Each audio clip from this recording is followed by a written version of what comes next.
Hi guys! So let's get back to work, shall we? So today we're going to be talking about this book here, and I just finished it. It's a very, very good book, and it was published in 2023, and it's called Unveiling the Altars of Dissociative Identity Disorder, and you're going to see me going down and reading paragraphs out of this book for you to learn from. So the person that wrote this book is Dr. Kurt J. Moore, and he's very educated on DID, and I'm going to give you some information about him before we get into the book. So Kurt J. Moore is a highly qualified and experienced author in the field of psychology and mental health. With a deep understanding of various personality and mental health disorders, he has dedicated his life's work to helping individuals struggling with these conditions. As an expert in the field, Kurt has conducted extensive research and written several publications on various mental health disorders. With over 20 years of experience, Kurt has worked as a therapist, counselor, and a consultant to mental health organizations. His experience has provided him with a unique perspective on the complexities of mental health, particularly in relation to personality and mental health disorders. His insight and expertise in this area have been invaluable to countless individuals and their families. So in the beginning of this book, they have on page 13, it's called Identifying Dissociative Identity Disorder, Signs and Symptoms. And it states here, most people with DID have no visible symptoms of the disease. Relatives and family of people with DID may not recognize the conditions, switching, the rapid shift in behavior and effect that may occur. Subtle symptoms are frequently a combination of dissociative symptoms, such as feeling disconnected from oneself, of self, or from one's surroundings, and post-traumatic stress disorder, PTSD symptoms or CPTSD symptoms, such as flashbacks. Someone suffering from DID becomes adept at shifting and personifying portions of their experience onto their components of their self. This change occurs throughout life, even after the traumatic event or traumatic events have passed. This can even happen when the cause of disassociation isn't as damaging. And on here you will see 2 pages of a list of symptoms that come with the disorder that are very clear in this book. Now keep in mind, I'm not going to mention everything in this book because I want you to buy it and learn from it. It is a very short book, probably about 115, 116 pages, but the details in this book are very vital in learning about the disorder, and it's very descriptive, so I really enjoyed this book. In this part here it says causes of dissociative identity disorder. DID is thought to arise as a result of a combination of psychological, environmental, and biological factors. One of the primary causes of DID is severe childhood trauma, particularly repeated physical, emotional, and/or sexual abuse. Studies have shown that individuals with DID often have a history of severe childhood trauma, and the condition is thought to develop as a coping mechanism to disassociate from the traumatic experiences. Now here on pages 19 through 26, it talks about alters functioning and who they are, but I want to read this short paragraph here. Some alters may see what they expect to see when they gaze in mirrors and become concerning when they realize their current body does not match their internal sense of how they should look. Alters frequently have their own desires, needs, wants, and perspectives. They may have unique psychological problems and physiological reactions, or they may experience the body's physiological disorders in different ways or to varying degrees than other alters in the same body. And on these pages it specifies what a host is, the core, protectors, persecutors, introjects, memory holders, gatekeepers, internal self-helpers, fragment issues, and so forth. And in that chapter, I'd really like you to, if you get this book, to really focus on that. From my own perspective with my alters, my therapist over the years had to learn what each alter had to do, or what their thought was to do.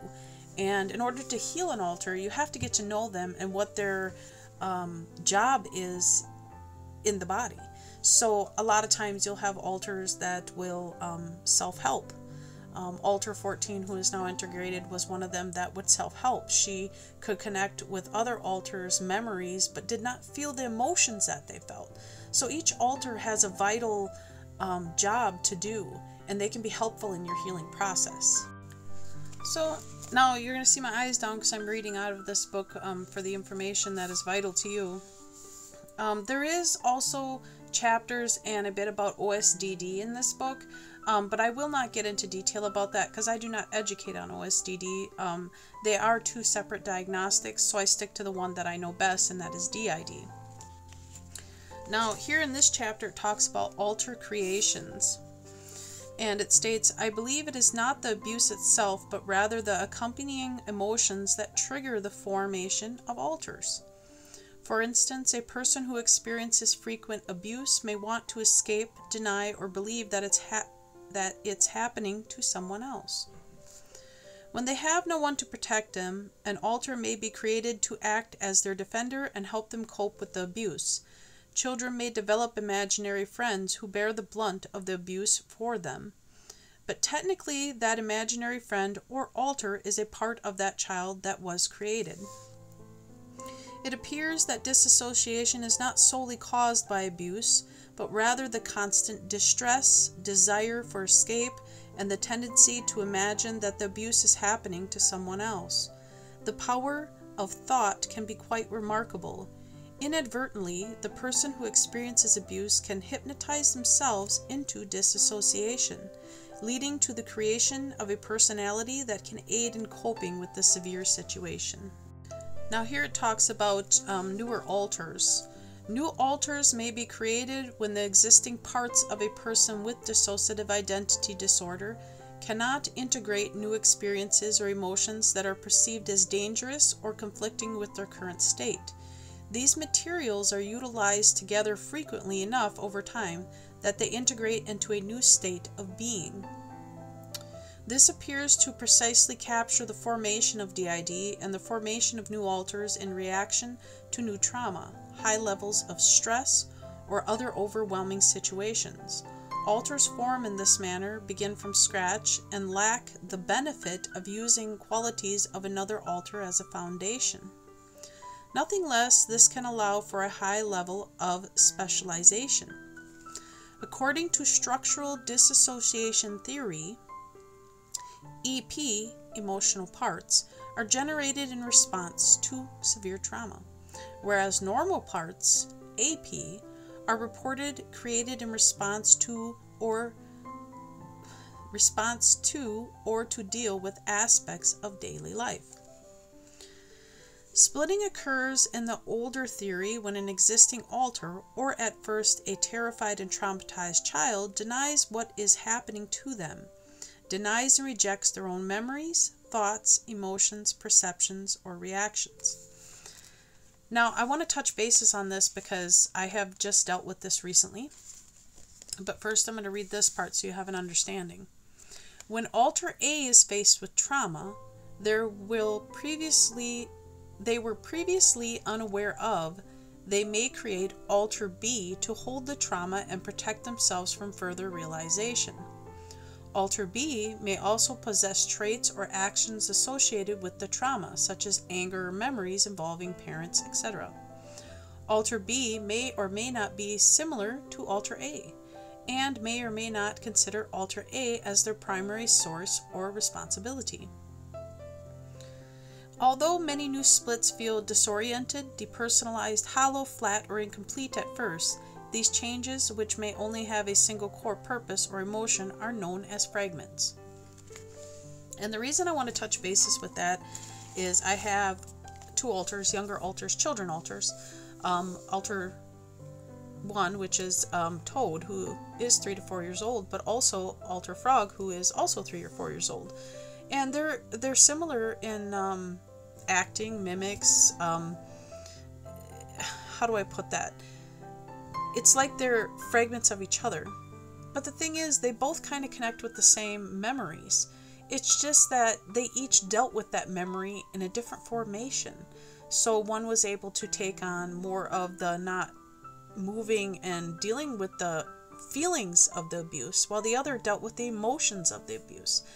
So what they're talking about here is kind of like a fragmentation from one to the other. So what he's kind of talking about here is like Toad, when she was going through the abuse, which was she was already in an alternative state dealing with the severe abuse, but because of the severity of it and it continuing on, she split a fragment, hence Frog, who dealt with things that she couldn't deal with. And the reason for that is because usually trauma is so severe that somehow the brain goes, I don't want to deal with this, and it splits off into another part self. The thing I don't like about the TikTok theory behind that is all of a sudden somebody will have an alter one week and then an alter the next week with no trauma to verify or to explain that alter. Social media cannot cause an alter. I'm sorry, it cannot. You literally have to have severe abuse to cause an alternative split or state. So how do I explain this? Like today, I'm doing better, whatnot, but if something really traumatic, really severe had happened to me, heaven forbid it don't, but if it did, could an alternative state take over? Because my mind is going to go, I can't deal with this. Yes, but it has to be based on what's happening at that moment in time. So an alter can be created through, and I'm going to verify this very clearly. Let's say while something severely is happening, a rape situation or something, and the TV is on, and let's say, well, we'll use one of my favorite actors, Reba McEntire's on, and I'm being raped while that's being played. Could an alternative state depict a fictive alter, or introjectus, as some people call it, of Reba? Yes. So another prime example of that would be like when my father had died, my alternative state, Squeezy, had been dormant for years. But when my father had died and the severity of his death and dealing with his suffering had caused an alternative state that had been dormant to come out, and that was Squeezy. So that's another example of, you know, can a new alter form out of severe trauma in a current state? Yes and no. Again, I'm going to state that something severe has to happen. Something stressful, traumatic, or disastrous has to happen for that to take place. So next we're going to touch bases with passive influence. I'm not going to read the whole chapter because it'd take forever. But it states here, seldom is the complete transition necessary. They can have a passive influence on the alter who is already in front rather than switching to front. Intrusions from alters that are not now dormant in the mind or using the body are referred to as passive influence. And the reason I'm touching bases with this is because of what I just previously talked about. Compared to switching, passive influence is more prevalent, more covert, and more difficult to detect. Even flipping is rarely as dramatic or apparent as it frequently is portrayed in the media. Rarely does it come with an alter changing system's dress, declaring oneself in public, or making drastic changes to behavior or personality. Most people may explain away any switching they detect as the person with DID being unusually fatigued, cranky, or in an odd mood. Even though a person's therapist or spouse may learn to distinguish not only switches but specific alters. Even close friends who have previously indicated an interest in learning which alter is out could discover that the DID system seeks to conceal switches from them, and that only a select few alters who feel quite comfortable around the friend or family are truly prepared to make their own presence known. The majority of systems will go to tremendous measures to conceal their state form. It's typically to deny and minimize symptoms as much as possible. So what this doctor is saying here, which seems to be all the doctors are trying to explain, that most people recover their DID as best as they can. The idea of DID is to portray yourself as normal as humanly possible. Now we're going to get into the media crap again. Sorry. So on page 42 here, we're skipping a few chapters. It talks about the myths and facts about DID. And it states here, dispelling dissociative identity disorder myths. Myth, DID is self-evident. Contrary to the popular belief, determining whether or not someone has DID is very difficult.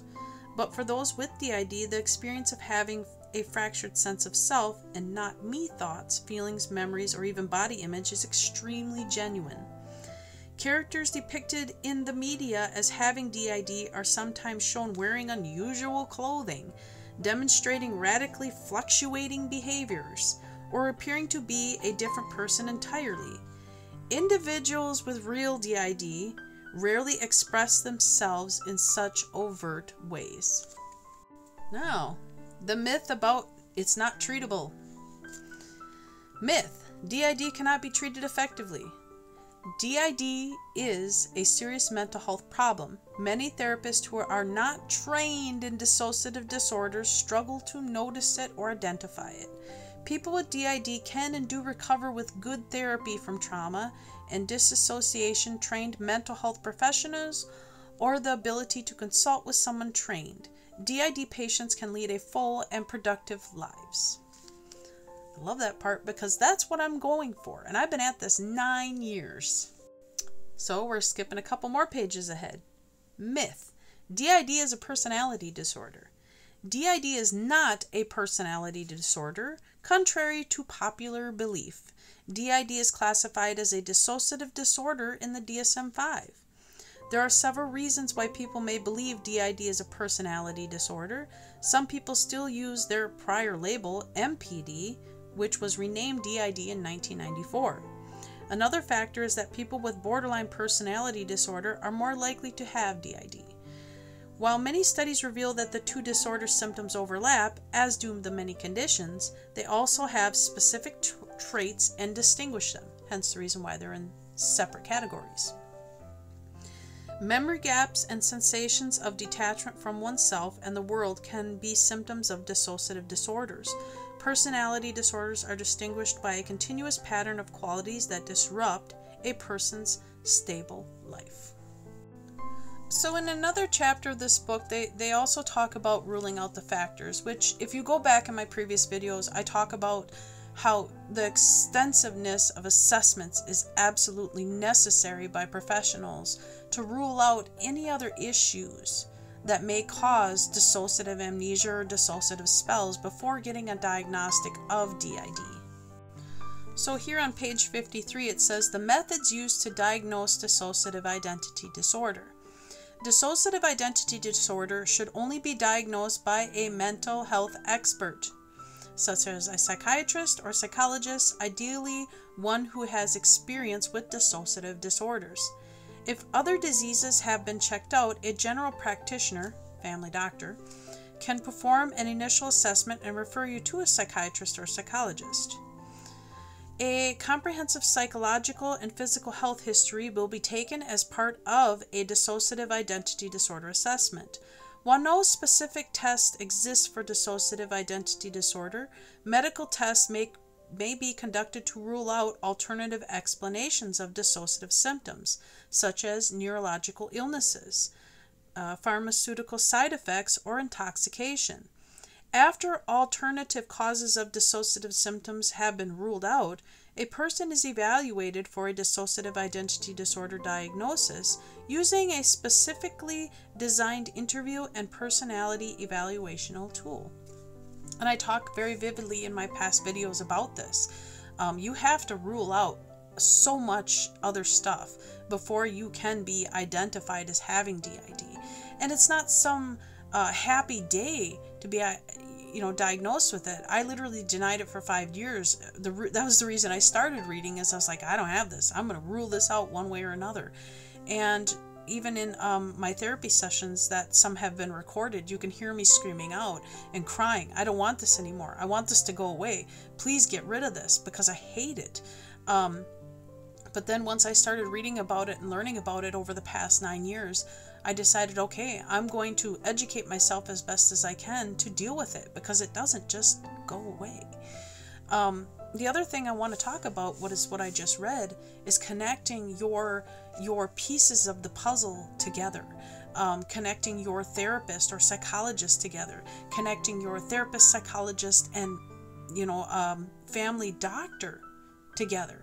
And you can sign releases with your therapist or psychologist for that, because you want to get a clear and honest history as much as possible. I have stuff dating all the way back to my school records. I have my school records showing an alternative state in my grades, in my writing, in pictures, in art, in everything.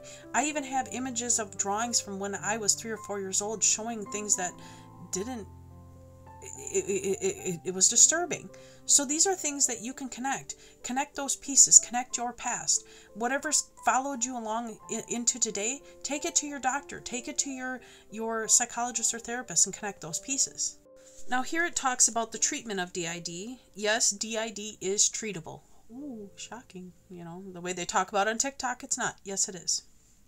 And it says every stage of the process can take several years, and the stages frequently overlap. And what they mean by that, is that, sometimes you have to repeat something over and over and over to process through it. And I'm not going to go into great detail because I don't want to make this too long of a video, but there are phases in this book. There's phase 1, which your therapist can also get this book. It's very good. You go through phase 1, phase 2, phase 3, and these are stages of how to deal with DID. The first stage is grounding you down and getting through to you identifying the issues, bad coping skills like self-harm, things like that, drug use. They want to get you stabilized before they move you on to phase 2 and then on to phase 3. Now in this book you will also find a chapter on how to select a therapist. They give you stages on that, 1 through 10 on deciding on how to select a therapist to meet your needs. Every person has individualized needs, so some therapists won't meet your needs. If they don't meet your needs, move on. Find somebody else that does. I've been through quite a few therapists before I found one that had good boundaries and a good parenting role. And when I talk about a parenting role, you can watch in my previous videos about how it's like going to school, and how that therapist is going to help you to learn to reparent yourself through their own parenting skills. Learning trust. I always tell everybody, if it's been a year's time in hypothetical thinking, if you trust your therapist to take care of your pet or your child, then you've come to that point where the trust level is pretty good and you can start therapy and move into phase 2. Now in some of these chapters they also talk about CBT, EMDR, and DBT in vivid detail, which is something that is vital for your psychotherapy, to connect all them together. So you have to have somebody that is very well educated in those categories, and sometimes even EFT. Some people don't care for EFT. It's a touch technique that is used as tapping to ground you or to soothe a alternative state that is in an age regressed state, a smaller alter. So, and you have to have somebody that is willing to work with a child, a literal child who has been traumatized, kind of thing. So next we're going to get into the chapter 7 of this book, where it talks about coping skills, living with DID, and coping strategies. And one of them is stop the blame and shame. And I can't read all of it, but I'm going to give you the pieces of this chapter. Another thing is to add to your knowledge and look for peace and relaxation. Routine is vital with DID. That helps a lot. Begin planning and organizing. And I want to kind of touch bases with that. Organizing is vital. You will end up missing appointments if you do not have a routine. And my routine is my therapy for the past, I want to say 6-7 years, has been on the same date, same time. Well, not same date, but same day. So every Tuesday at 1 o'clock is my therapy. And that way I don't have to do so much planning. All the alters learn of the time, they learn of the date. But when it comes to like doctor's appointments, now I plan way ahead. I will put a alarm in my phone. I will put a sticky note up. I have sticky notes actually all over my computer desk here to remind me of certain things. And I have a calendar. It is vital that you have everything written down and things done. I also have my medications laid out at a specific time. Have I missed them? Yes. Has there been issues with that? Yes. And I still somewhat deal with that issue. Another thing you want to do is have a formulated emergency plan. So it is vital to have a plan laid out. For me, I always have a run bag. And what a run bag is for me is a bag in the back of my vehicle that has emergency medication, emergency clothes, just in case something happens. I've had it many times where I end up overnight in an ER visit and I don't have the things I need, and that can cause a panic, a switch, an issue.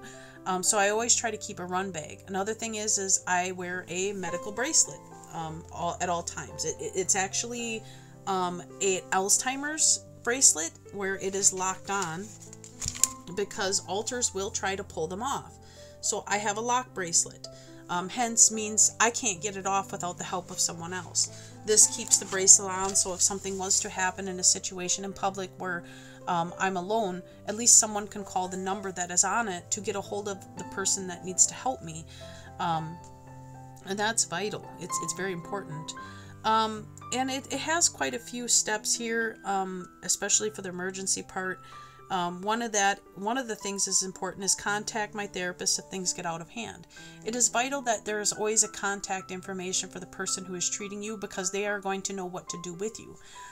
In my purse, I carry a PODS card, and a PODS card, it talks in great detail of my disorder and who to call and contact. So that way, if a situation should get out of control, a law enforcement or somebody can look in my wallet, read my medical research, and know who I am and who to contact. Another thing you want to do is find support, which is vital, but be careful. Locate support group or become a member of a support organization. Be very careful, please, doing that. Make sure to check the person that you are viewing, especially on TikTok. I would just recommend not even go on there at all. Make sure that person is making progress and they talk in honest and great detail of their progress. If they're dressing up, mimicking, acting out, collecting funds for various reasons, detour, and also, as I have stated in many of my videos, report the misinformation quietly. Do not question these people, do not attack these people, because they will attack you back. That is their main goal, is to gain population and followers by basically deteriorating people, tearing people apart. So just make sure that you get somebody that is not going to basically put you out there publicly and do that to you. I find best, which is I tell everybody, if you see a video sexualizing DID, bullying, acting inappropriately, just keep reporting those videos. Stick to one person and report all those videos. They need to be taken down. It is such vital misinformation. Another thing you want to do is maintain your physical and mental health wellness. Doctor visits. If you have a problem with doctor visits and you have switching and you're scared that something's going to happen, like me, where you don't want to end up overnight, I take my therapist with me to my doctor's appointments. Yes, you can do that if the therapist is willing to. If it's a situation like if you're a female and your doctor is male and you don't feel comfortable with that, have them wait in the waiting room. Be a support team, so that way if a switch happens and a doctor doesn't know what to do, your therapist can explain or maybe step in and help with that. And another thing in this book it talks about is the focus of exercise is extended to return you to a present moment. If you may entail focusing your attention on your senses, such as sense of smell or taste or touch, it can also be a sort of a meditation in which you can concentrate on your breathing. This form of activity is extended to alleviate DID symptoms, particularly the sense of being out of control. It might help you to focus on present moment and let go of the negative ideas. So basically, make use of your timers, make use of your sticky notes, use bilateral stimulation, which is something I talk about in previous videos about music or beats that can go back and forth. That will cause your eyes to switch back and forth and your brain activity go back and forth. It's kind of like confusing and scrambling things up to calm things down kind of thing. Develop a sense of compassion. Maintain a denial book. You can write about things and questions that alters may have issues with. Reduce disassociation in DID by raising awareness, which is what we're doing here. So, and the chapters in this book is amazing. I find it vital that you learn the best you can through reading and legit research. Now, I'm going to skip a few more chapters ahead, and I apologize, this is a long video. But the last part of this book, and I said it's not a very thick book, but it has so much good information. So the last part of this book, it talks about get familiar with dissociative identity disorder. And it states here, learning more about DID is one of the best things you can do to support someone with their DID journey, whether it's your own or a loved one. First step is offering help to someone who has dissociative identity disorder and to educate yourself on the condition. You can better comprehend the difficulties the person may be experiencing and be more prepared to provide assistance if you are informed on the signs, causes, and available treatments for DID. Reputable blogs, publications, and support organizations are some excellent places to learn more about DID. Start by carefully looking online for trustworthy resources such as the National Alliance on Mental Health, which is NAMI, and I love using NAMI, or the International Society for the Study of Trauma and Disassociation, which is another site I love, which is the ISSTD. Also, you can consult experts in the field of mental health for recommendations or read publications authored by them. And you will see in various videos, I give excellent resources to people that can help you, link you, or even doctors you can email. They will email you back and find somebody located in your area that deals with dissociative disorders. It states here, recovery from DID is a process that requires time and effort. So be patient and understanding. Reading books or articles about the disorder or going to good support groups for family members of DID sufferers are other options for educating yourself about the condition. And last, it states, meet them where they are. Interacting with a loved one who is disassociating might be perplexing. While indicators of dissociation are usually minor, people with DID may suddenly appear detached, scarred, or spacey. If you witness such behavior, be cool and realize that people with DID frequently detach indistinctively to feel safer. When supporting a loved one with DID, it is essential to meet them where they are. Disassociation can make communication and interactions challenging, but it's important and vital to remain calm and patient. Try to not take sudden changes in behavior personally and avoid becoming frustrated or angry. It's important to respect your loved one's boundaries and needs. And I've talked about boundaries many times with DID. Some people with DID may prefer to be alone during certain times or not wanting to discuss their experiences that they have dealt with in dissociation. Let them know that you are available if they want to talk, but also give them the space and time to cope with their condition on their own. And the chapter continues on. It gives help to how to prevent triggers. It's got categories on that, 1 through 5, addressing self-harm and suicidal behavior. During therapy, make yourself available. So it talks about how to be available. Some therapists will be very good about that. After therapy, support a loved one. Excuse me. Sometimes I have this issue with my throat fluctuating and closing. And again, it's a somatic symptom. I'm dealing with it. But it states here, after therapy, supporting a loved one with dissociative identity disorder, and it talks about promoting continuous therapy. Have patience. Patience is vital, especially with alters that are angry or aggressive. They're not literally trying to attack you. They're attacking a past memory, and sometimes it comes out as very aggressive. I have alters that will tell my therapist to F off. I have times where alters will tell my therapist to go away, or I hate you, or whatever. And she's very patient, and she's okay. You can feel that way, and she continues on with the therapy. So, also, don't tamper with alters. If you happen to like an alter more than another as a family member, which I've dealt with my children with this, do not use them alters to get your way. Please stop doing that. My children learned over the years, because we all go to therapy, that picking at an altar to get your way is not going to happen. If a therapist is good at what they do, they will talk to the child about how this is an alternative state that needs to be worked on, and using them to get things you want doesn't work. But anyway, yeah, there's a conclusion in this book. It also talks about how to transition from a survivor to a thriver in the end, with lots of categories there. Like I said, it's a little book. It's only, like I said, only 100 pages long, but it's a good book. Very, very good. I recommend it to therapists. I recommend it to you. It is up to date. It's 2023, since some people on TikTok claim I only use old research. No, I do not. I use updated research quite a bit. So give it a try. Check it out. And that's all I have today, guys. Loves. Bye.